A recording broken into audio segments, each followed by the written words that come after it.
بعض دفعہ ایسے بھی ہوتا ہے کہ انسان کی اولاد ہی اس کی مخالفت کرتی ہے اور اس کو اپنی اولاد کی طرف سے سخت تکلیفات کا سامنا کرنا پڑتا ہے۔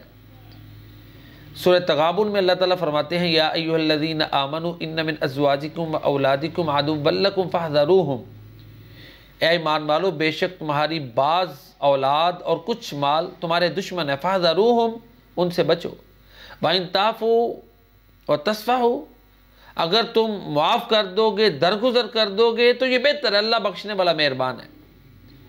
تو اپنے بچوں کی غلطیوں پر درگزر کرنا یہ قرآن نے سکھایا ہے۔ بعض دفعہ ہوتا یہ ہے کہ والدین خاص کر جب اولاد ان کی شادی شدہ ہو جائے تو پھر اپنے رویوں میں تبدیلی لے آتے ہیں۔ بہو سے کوئی غلطی ہو گئی ہے نا تو معافی ختم ہے جی، معافی ہونی نہیں، معافی کا دروازہ بند ہے۔ شادی شدہ بیٹے سے غلطی ہو گئی ہے تو ماں باپ کہیں گے جی بس اب اس کے لیے کوئی معافی کا راستہ نہیں ہے۔ تو اللہ تعالیٰ قرآن میں یہ فرماتے ہیں کہ اگر تم درگزر کرو، معاف کرو تو اللہ بھی بخشنے والا مہربان ہے، تو یہ تمہارے لیے بہتر ہے۔ تو بہرحال یہ ہمارے معاشرے کی بہت بڑی کوتاہی ہے کہ بہو کے لیے اور پیمانہ ہے، بیٹی کے لیے اور پیمانہ ہے۔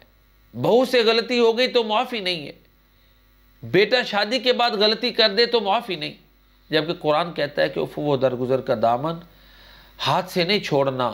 یہ جو آیت مبارکہ ہے نا سورۃ تغابن کی، ان لوگوں کے بارے میں نازل ہوئی جنہوں نے اپنے والدین کو نیکی سے روکا، ہجرت سے روکا، رکاوٹ بن گئی۔ آپ آج بھی دیکھیں نا، یہ خوشی کے مواقع ہوتے ہیں جی، بچے ہیں جی اب کیا کریں، بے بس ہیں، فلاں موقع آ گیا ہے، بچے ایسے کر رہے ہیں جی، خلاف شرع چیزیں ہو رہی ہیں لیکن والدین بے بس ہیں۔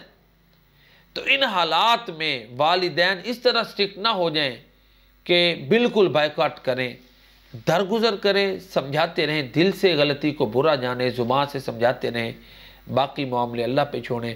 اللہ تعالی ہمیں ہر قسم کی آزمائش اور فتنوں سے بچائے، آمین یا رب العالمین۔